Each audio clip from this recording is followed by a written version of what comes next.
The point is that he seems to be blaming AOC as not doing enough. Should she have done more? If I were him and I had just lost, instead of plotting my next political move, I'd take a few days off, go on vacation, maybe go back to Paris. Just like take a minute before blaming other people. I understand that you're mad, but maybe that's something you do behind closed doors, because I thought AOC's response to him was pretty good. Yeah. That was Fox News' The Five, in a shocking twist, giving props to AOC in response to Democrats' criticism. The midterm elections concluded in a relief for Democrats, successfully staving off the red wave predicted to take over the US, contradicting pundits' expectations, and endorsing Democratic positions on hot-button issues and decisive presidential orders. Despite the reasonably optimistic night for Democrats, the trend did not hold true across the board. This is unfortunately true of congressional districts in New York, where Representative Sean Patrick Mulaney, House member and Democratic committee chair, was ousted in an embarrassing flip of the solidly blue seat in New York's 18th congressional district. This was disappointing to Mulaney, who blamed the loss on AOC's failure to support her Democratic contemporaries or to speak to the anxieties of rural New York,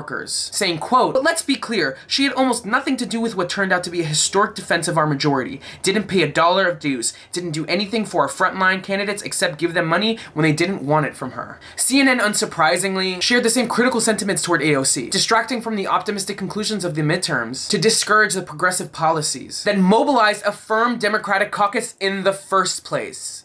Chris, she does not seem to think, or at least is not saying publicly, that there needs to be a course correction in terms of the Democratic Party, which is interesting. No, it is interesting, and she absolutely does not think that there should be a course correction. I talked to her about the fact that even Republicans said she'd moved too far to the left. Some Democrats who kept their distance from her in the campaign thought she'd moved too far to the left. But for instance, on the issue of inflation, where some people are saying, well, look, we need less government spending, that stoked demand over supply. She says, no, we need to go after corporations. There's been price gouging. There have been windfall profits.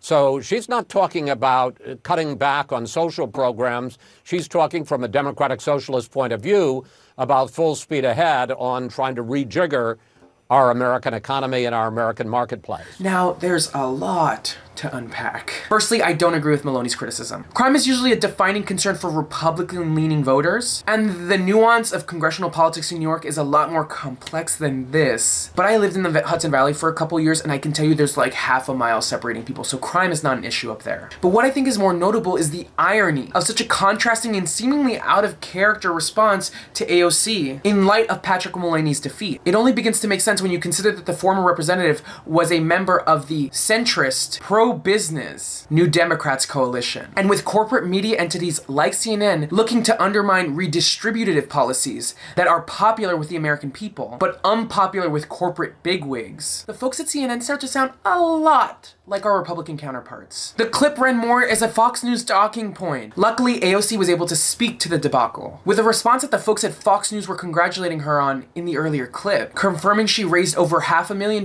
to support her Democratic candidates in local congressional district races. But this isn't about AOC, or strawmanning a failure for progressives amid a largely reassuring night for Democrats, but about the hypocrisy of bot media. We need to keep vigilant, hold our officials and media entities responsible, and continue to view the midterm as a reflection of the American people's encouraging response when we leverage our political power to deliver meaningful relief to the American people. This is Adrian Costa with The Breakdown. Make sure to like, comment, and subscribe, and check back for more videos. See you guys soon.